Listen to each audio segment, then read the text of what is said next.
মনে পড়ে অনেক কথা, এখানে গল্প নয়, সত্য ঘটনা বলা হয়। গল্পের মোড় যখন একদম নতুন দিকে ঘুরতে শুরু করলো, তখন মনে হলো জীবন আসলে এক অদ্ভুত চিত্রনাট্য। সেই দিনগুলির কথা ভাবলে আজও অবাক হতে হয়।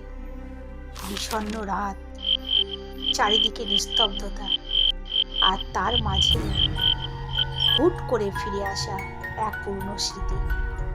সেই দিন প্রকৃতি সহায় না থাকলে আজ হয়তো এই সুন্দর মুহূর্তগুলো আমাদের ধরাছোঁয়ার বাইরেই থেকে যেত।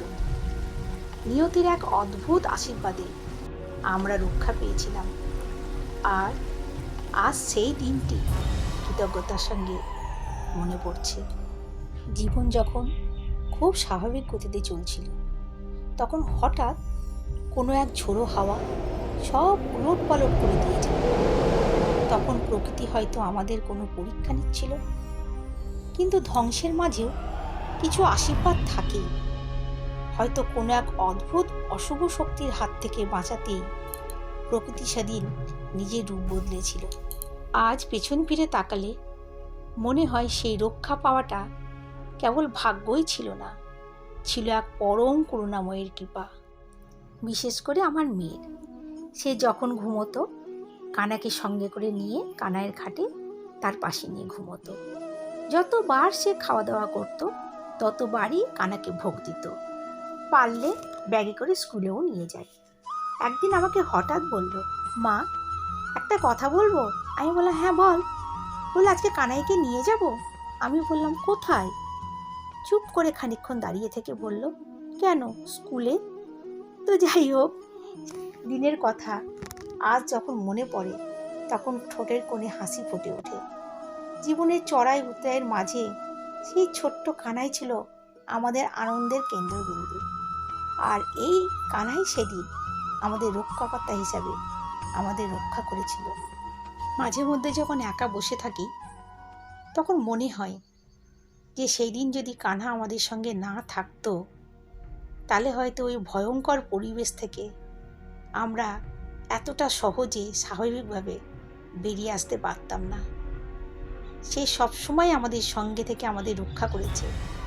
ইভেন এখনো পর্যন্ত সে আমাদের সঙ্গে থেকেই আমাদের রক্ষা করে চলেছে। এই যে রক্ষাকর্তা হিসেবে আশীর্বাদ পাওয়া বা প্রকৃতির কোলে নিরাপদে বেড়ে ওঠা, এগুলো কেবল গল্প নয়, এগুলো আমাদের অস্তিত্বের শিকড়। আমরা আজ যেখানেই থাকি না কেন, সেই ফেলে আসা দিনগুলোই আমাদের ভেতরকার আমিকে তৈরি করেছে। মানুষের ডায়েরির পাতায় কেবল কালিতে লেখা শব্দ নয়, এগুলো এক একটি দীর্ঘশ্বাস এবং বেঁচে থাকার লড়াই। এবার আসি মূল পর্বে। সেই নিঝুম রাতে সময় যখন থমকে দাঁড়িয়ে গিয়েছিল, প্রকৃতির নিস্তব্ধতা যখন ঘরের কোণে কোণে হানা দিচ্ছিল, তখন আমি বুঝতে পারি মানুষ কতটা অসহায়। সেই রাতে আহত পাখিটাকে যখন বারান্দায় মুখ থুবড়ে পড়া অবস্থায় হেঁটে বেড়াতে দেখেছিলাম, আমি দিশেহারা হয়ে কি করব কিছুই ভেবে উঠতে পারছিলাম না। ওকে হাতে তুলে নিলাম আর ভাবছিলাম, তালাবন্ধ খাঁচার ভেতর থেকে এমন অবস্থা পাখিটির কে করল? কি মনে হয় তোমাদের, এটা কি সম্ভব? আমার মাথায় সেদিন কোনো কাজ করছিল না। তালাবন্ধ খাঁচা আর পাখিটি আহত অবস্থায় বারান্দায় পড়ে, তাহলে কি এটা অলৌকিক কোনো ঘটনা? কি জানি, আমি পাগলের মতন ছটপট করছিলাম কিভাবে পাখিটিকে সুস্থ করে তুলব। আমি পাখিটিকে মেডিসিন দিই। পরের দিন সকালবেলায় আমি ঘুম থেকে খুব তাড়াতাড়ি উঠে পড়ি। উঠে ফার্স্ট ছুটতে যাই পাখির খাঁচাটির দিকে, যে কেমন আছে দেখার জন্য।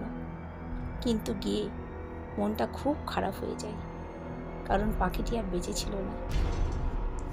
মনটা আমার বেদনায় ভরে ওঠে। এত সুন্দর একটা পাখিকে এইভাবে প্রাণ দিতে হলো, যার রহস্যের কোনো প্রমাণ আমার হাতে নেই। আর দ্বিতীয়টি আমার মেয়ে, সে এখনো প্রথম পাখিরই শোক কাটিয়ে উঠতে পারেনি। সে যদি আবার শোনে এত সুন্দর আরেকটি পাখিরও এমন অবস্থা হয়েছে, তাহলে কিভাবে তার মনের উপর প্রভাব পড়বে বুঝতে পারছো তো? সে হয়তো মেনে নিতেই পারবে না। এই সব কিছু চিন্তা করতে করতে ভারাক্রান্ত মন নিয়ে যখন আমি আমার বেডরুমের দিকে আসছি, হঠাৎ আমার চোখটি পড়ল বারান্দার তাকটির উপরে আগের দিনে আনা কলার ছড়িটার দিকে। অদ্ভুত ব্যাপার, কলার ছড়িতে দেখতে পাচ্ছি কয়েকটি কলা মিসিং, এবং তার থেকেও বড় অদ্ভুত ব্যাপার, কলার খোসাটা পড়ে আছে কিন্তু ভেতরের অংশটি নেই। দেখো, কোনো জন্তু যদি হয় তাহলে এতটা চালাকি করে কোথা দিয়ে সে ঢুকছে আর কখনই বা সে বেরোচ্ছে যে আমাদের চোখে একবারও পড়ছে না? এটা যদি জন্তু নাই হয় তাহলে কি কোনো অদৃশ্য অশরীরই? কোনটা ধরবো তোমরাই বলো, কারণ তোমাদের আগেই বলেছি আমি যে বাড়িটিতে ভাড়া ছিলাম তার দোতলাটা ছিল সম্পূর্ণরূপে সেফ, চারিদিকটা নেটের ঘেরা ছিল। তাহলে আমি কি ধরবো? এটা কি সত্যি কোনো অদৃশ্য অশরীরই না কোনো জন্তু? আর যদি জন্তুই হয় তাহলে আমাদের চোখে কেন পড়বে না? জীবনের এমন কিছু গভীর সত্যগুলো প্রায়শই আমাদের ধরাছোঁয়ার বাইরে ঘটে যায়। পরিস্থিতি বদলায় না, অনেক সময় চেষ্টা করলেও না, কিন্তু সেই পরিস্থিতি আমাদের দেখার দৃষ্টিভঙ্গি বদলে দেয়। জানো তো, আমি যার কাছে এই গল্প করেছি সবাই আমায় নিয়ে মজা করে বলেছে যে আমি নাকি স্বপ্ন দেখেছিলাম। তো ঠিক আছে, ধরেই নিলাম আমি স্বপ্ন দেখেছিলাম, কিন্তু আমার পাখিগুলো যে প্রত্যেক দিন মিসিং হয়ে যেত তার কি যুক্তি দেবে তারা? পাখিগুলির এই করুণ পরিণতি আমি কিভাবে মেনে নেব বলো? যার কাছেই আমি এই সদুত্তর চেয়েছি তারাই আমার ভুল বুঝিয়েছে, উপহাসও করেছে। কিন্তু শুধুমাত্র মাসিমা, যার কাছে গিয়ে আমি যখনই এই প্রশ্নগুলি করতাম, মাসিমার এই অবাক চাহনি আর ফ্যাকাশে মুখ, নিস্তব্ধতা আমার সব প্রশ্নের উত্তর দিয়ে দিত। কিন্তু সেটা আমি বোঝাই কেমন করে সবাইকে? স্মৃতি আসলে এক অদ্ভুত পাণ্ডুলিপি। আমরা যা কিছু লিখে রাখি তা কেবল শব্দ নয়, এক একটা সময়ের নিঃশ্বাস। আমাদের প্রতিটি ছোট ছোট ঘটনা আমাদের কোনো না কোনো শিক্ষা দিয়ে যায়। এই ডায়েরিতে সেই রক্ষা পাওয়া বা উদ্ধার পাওয়ার যে অভিজ্ঞতা, তা আসলে আমাদের অস্তিত্বের প্রতি এক গভীর কৃতজ্ঞতা। সম্পদ যখন হারিয়ে যায়, কিন্তু এই যে বেঁচে থাকার লড়াই এবং বিশ্বাসের জয়, এটাই আসলে আমাদের প্রকৃত পরিচয়। প্রতিটি লাইন এক একটি দীর্ঘশ্বাস এবং বেঁচে থাকার শপথ। কিছু কিছু রাত আসে যা আমাদের চিরচেনা যুক্তিকেও হার মানিয়ে দেয়। পরপর দুটো পাখির এই ভয়ঙ্কর পরিণতির কথা ভেবে আমি মনে মনে ঠিকই করে নিয়েছিলাম যে না, মেয়েকে আমি আর বাড়িতে একা রেখে যাব না। তাই মেয়ে টিচারের সঙ্গে এমনভাবে কথা বললাম যাতে মেয়ে স্কুল থেকে পুরো টিউশন পড়তে চলে যেতে পারে, আর আমি বাড়ি আসার সময় মেয়েকে নিয়ে আসতে পারি। তো যেমন কথা তেমন কাজ। পরের দিন থেকে আমরা সবাই মিলে একসঙ্গেই বেরিয়ে যেতাম সকালে, আর রাত্রিবেলায় যখন ঢুকতাম সবাই মিলে একসঙ্গেই বাড়ি ফিরতাম। সকালবেলায় পাখিগুলোকে ভালো করে খাবার দিয়ে তালা বন্ধ করে রেখে যেতাম। ও মা, রাত্রি যখন ফিরতাম দেখতাম খাঁচায় একটি করে পাখি মিসিং। এমন 2-3 দিন আমি লক্ষ্য করলাম। প্রত্যেক দিন যদি একটা করে পাখি খাঁচায় না থাকে এবং সেগুলো যদি প্রাণের থেকেও বেশি প্রিয় হয়, বলো কে মেনে নিতে পারে? তো একদিন আমি রাগ করে মাসিমার কাছে গেলাম আর মাসিমাকে আমি বললাম, মাসিমা, ও মাসিমা। আমি ডাকলাম, মাসিমা বেরিয়ে এলেন। মাসিমাকে জিজ্ঞেস করলাম যে মাসিমা, আপনি কি আমাদের পাখির খাঁচার থেকে পাখি নিয়ে আপনার নাতিকে দিয়েছেন? মাসিমা কোনো উত্তর দিল না, চুপচাপ দাঁড়িয়ে থাকলেন। হয়তো মাসিমা আসল সত্যটা জানেন। এবার আপনাদের মনে হতে পারে আমি কেন গিয়ে মাসিমাকে জিজ্ঞেস করছি। হ্যাঁ, তার কারণ এটাই, আমরা একদিন ছিলাম না, তো আমাদের দোতলার চাবিটা আর পাখির খাঁচার চাবিটা আমি মাসিমার কাজের মেয়েকে দিয়ে গেছিলাম, যে দুপুরবেলায় যেন তারা আমার পাখিগুলোকে একটু খাবার দিয়ে দেয়। কিন্তু আশ্চর্য, মাসিমা তো স্বীকার করলেনই না, উল্টিয়ে এমন সব হাবভাব আমার সঙ্গে দেখালেন যেন আমি কথাটা জিজ্ঞেস করে বড় অপরাধ করে ফেলেছি। যখন দেখলাম কোনো সমস্যারই সমাধান হলো না, তখন পরের দিন থেকে সকালবেলায় বেরোনোর আগে পাখির খাঁচাটা রান্নাঘরের ভেতরে ঢুকিয়ে রেখে যেতাম।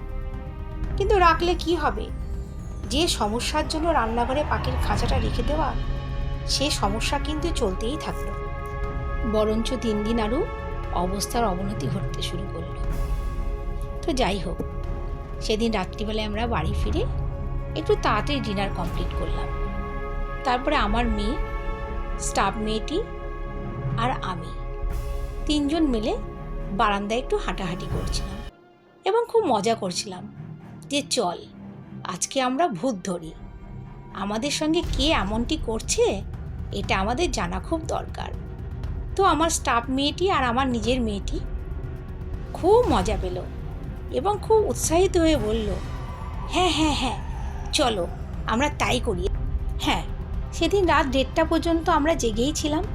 গরমকাল, বারান্দায় হাঁটাহাঁটি করছি, কিন্তু ওই সময়ের মধ্যে না কোনো পাখির ডানা ঝাপটানো আওয়াজ, না লোডশেডিং, না কোনো চিৎকার, কিচ্ছু হয়নি।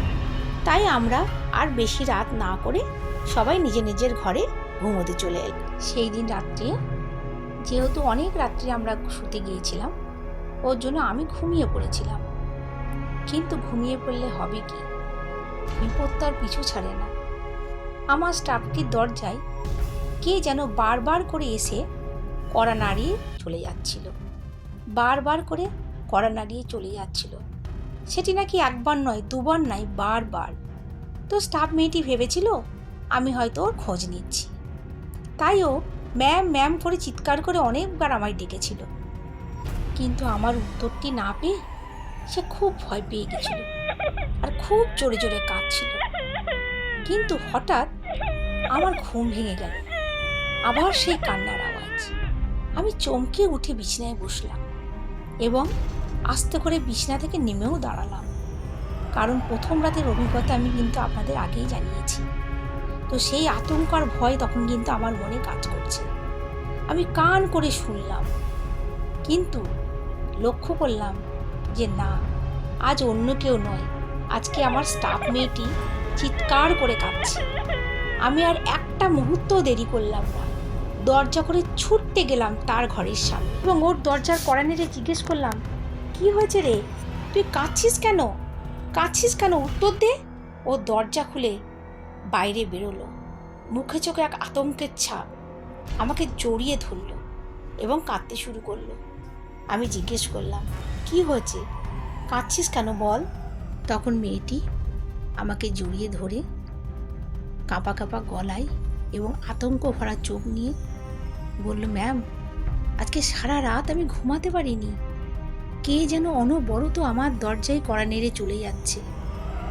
মেয়েটার মুখের কথা শেষ হলো না, এমন সময় যা ঘটল বন্ধুরা, আপনারা শুনলে চমকে উঠবেন। তো আজকে এই পর্যন্তই, পরবর্তী এপিসোড নিয়ে আসছি খুব তাড়াতাড়ি।